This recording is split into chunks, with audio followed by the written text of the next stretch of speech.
Hello बच्चों, आइए प्रश्न को पढ़ते हैं। प्रश्न यह है, निम्नलिखित फलनों के लिए दिए अंतरालों में लैग्रेंज मध्यमान प्रमेय सत्यापित कीजिए। फलन दे रखा है एफ एक्स बराबर कोष्ठक में x माइनस 2, दूसरे कोष्ठक में x माइनस 3, तीसरे कोष्ठक में x माइनस 4 और बंद अंतराल है 2,5। तो आइए सर्वप्रथम प्रश्न की मुख्य अवधारणा को जान लेते हैं। यदि हमें कोई फलन दिया हुआ है एफ एक्स और उसका हमें किसी बंद अंतराल a, b में लैग्रेंज मध्यमान प्रमेय सत्यापित करना है, तो लैग्रेंज मध्यमान प्रमेय कहती है कि a और b के बीच में कोई c बिंदु होगा जिसके लिए f डैश c बराबर F B minus F A बटे में b माइनस ए। तो आइए इस मुख्य अवधारणा के आधार पर प्रश्न को हल करते हैं। सर्वप्रथम f डैश c, तो देखिए यहाँ पर फलन दे रखा है एफ एक्स बराबर x माइनस 2, दूसरे कोष्ठक में x माइनस 3, तीसरे कोष्ठक में x माइनस 4। तो गुणन नियम द्वारा इसका अवकलन प्राप्त करेंगे। इसको हम प्रथम पद और इस पूरे को हम द्वितीय पद मान करके इसको अवकलन करते हैं, तो f डैश x बराबर आ जाएगा x माइनस 2 को छोड़ देंगे और इसका अवकलन करेंगे तो लिख लेते हैं d बटे D x x minus 3 x minus 4। इसके बाद plus x minus 3 x minus 4 को छोड़ देंगे और प्रथम पद का अवकलन करेंगे अर्थात d बटे डी एक्स x माइनस 2। तो अवकलन देखते हैं कितना प्राप्त होता है x माइनस 2। यहाँ पर पुनः प्रथम पद और द्वितीय पद इसको मान लेंगे, तो प्रथम पद को छोड़ देंगे और अवकलन करेंगे द्वितीय पद का, प्लस यहाँ पर द्वितीय पद को छोड़ देंगे और अवकलन करेंगे प्रथम पद का। यहाँ पर देखिए हमें क्या मिल रहा है, plus x minus 3 x minus 4, और देखिए x का अवकलन 1 होगा और 2 का अवकलन 0, तो 1 माइनस 0 कितना 1, तो यहाँ पर 1 ही प्राप्त हो जाएगा। इसको यहाँ पर लिख करके छोड़ देते हैं। अब देखिए यहाँ पर बचेगा x माइनस 2 और इसी प्रकार अंदर कोष्ठक में अवकलन कर लेंगे x minus 3 x minus 4, x का अवकलन 1, 4 का अवकलन 0, तो 1 में से 0 गया 1, प्लस यहाँ पर देखिए x माइनस 4, x का अवकलन 1, 3 का अवकलन 0, तो 1 माइनस 0 1, यहाँ पर ये प्राप्त हो गया, प्लस x माइनस 3 और x माइनस 4। इसको हल करते हैं, x माइनस 2, इस कोष्ठक में देखिए x प्लस x जोड़ करके कितना हो गया 2x माइनस 3 और माइनस 4, ये जोड़ करके हो गए 7, प्लस यहाँ पे इनका गुणनफल प्राप्त कर लेंगे तो x की x में गुणा होकर के हमें मिलेगा x की घात 2, x की माइनस 4 में गुणा होगी माइनस 4x, फिर माइनस 3 की x में गुणा होगी माइनस 3x, माइनस 3 माइनस 4 गुणा होकर के प्लस 12।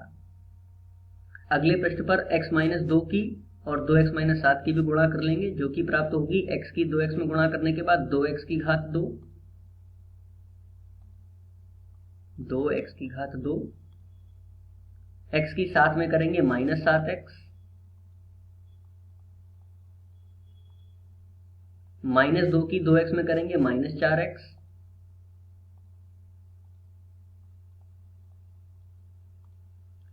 और माइनस 2 की माइनस 7 में करेंगे तो प्लस 14। इसके बाद जो पद है उसको वैसे ही लिख लेंगे x स्क्वायर अर्थात x की घात 2 माइनस 4 और माइनस 3 जुड़ करके माइनस 7 बदल जाएंगे, तो x की घात 2 माइनस 7x, x की घात 2 माइनस 7x प्लस 12। आइए इसको हल कर लेते हैं, तो हमें प्राप्त होगा 2x की घात 2 और x की घात 2 जुड़ करके बन गए 3x की घात 2 minus 7x minus 4x minus 7x, तो 7 4 11 और ये 7 18, तो माइनस का 18x और प्लस 14 और प्लस 12 ये जुड़ करके बन जाएंगे 26। तो f डैश x का मान हमें प्राप्त होगा 3x की घात 2 माइनस 18x प्लस 26। अब इसके आगे एफ डैश सी का मान यदि हम प्राप्त करें, जो कि ए और बी के बीच में जो दिए गए बिंदु हैं, दिए गए बिंदु कौन कौन से हैं, 2,5, तो इनको लिख लेते हैं 2,5 खुले अंतराल में हमें प्राप्त करना है। तो खुले अंतराल में सी इनके मध्य का कोई बिंदु होगा, जिसके लिए ये परिवर्तित हो जाएंगे 3c की घात 2 माइनस 18c प्लस 26 में। ये मान होगा समीकरण 1 द्वारा एफ डैश सी का, जो कि बराबर होना चाहिए F B minus F A बटे में बी माइनस ए के, जहां पर यह ए का मान तथा यह बी का मान है। तो यहां पर लिख लेते हैं एफ बी की जगह पे 5 माइनस एफ 2 बटे में 5 माइनस 2। तो देखिए फलन क्या दे रखा है, फलन दे रखा है एफ एक्स बराबर x minus 2 x minus 3 x minus 4। F x बराबर दे रखा है एक्स माइनस 2 एक्स माइनस 3 और एक्स माइनस 4। तो एफ 5 का मान यदि हम यहां से प्राप्त करें तो आ जाएगा 5 माइनस 2 5 माइनस 3 5 माइनस 4, अर्थात 5 में से 2 गया 3 गुणा 5 में से 3 गया 2 गुणा 5 में से 4 गया 1, तो 3 दूनी 6। और यदि f 2 का मान प्राप्त करें तो आ जाएगा 2 माइनस 2।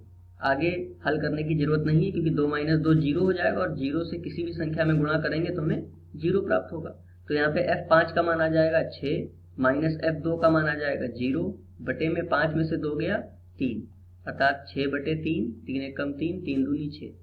तो यह मान हमें 2 प्राप्त हो रहा है। लैग्रांज मध्यमान प्रमेय के अनुसार एफ डैश सी, जो कि समीकरण 1 में दी गई है, इसका मान 2 के बराबर होना चाहिए। तो इसको 2 के बराबर लिख लेते हैं 3c की घात 2 3c की घात 2 माइनस 18c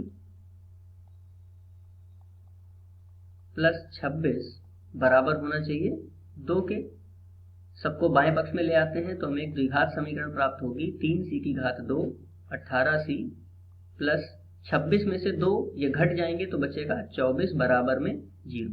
अब देखिए पूरी समीकरण में 3 उभयनिष्ठ है, तो 3 को उभयनिष्ठ ले लेंगे c की घात 2 माइनस 3 छक 18 तो 6c प्लस 3 अट्ठे 24, तो ये 8 बराबर में 0। 3 को यहाँ 0 में भेज देंगे तो हमें एक द्विघात समीकरण प्राप्त होगी c की घात 2 माइनस 6c प्लस 8 बराबर 0। अब हम इसके गुणनखंड करेंगे 8 के ऐसे गुणनखंड जिनको जोड़ने पर 6 प्राप्त होता हो। तो देखिए 4 और 2, 4 दूनी 8 और 4 प्लस 2 कितना 6। तो हम इसको हल कर लेंगे c की घात 2 माइनस 6 की जगह पे लिख सकते हैं 4c प्लस 2c प्लस 8 बराबर 0। c की घात 2 minus 4c minus 2c plus 8 बराबर 0। इन दोनों पदों में देखिए c उभयनिष्ठ मिल रहा है तो c उभयनिष्ठ ले लेंगे, बचेगा c माइनस 4। इन दोनों पदों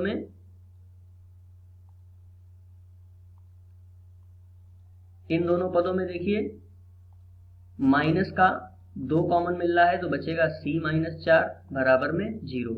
अब देखिए इन दोनों पदों में उभयनिष्ठ है c माइनस 4 और यहाँ पर बचेगा c माइनस 2 बराबर में 0। तो एक बार जब c माइनस 4 बराबर 0 लिखेंगे तो c का मान प्राप्त होगा 4। दूसरी बार जब c माइनस 2 बराबर 0 लिखेंगे तो c का मान प्राप्त होगा 2।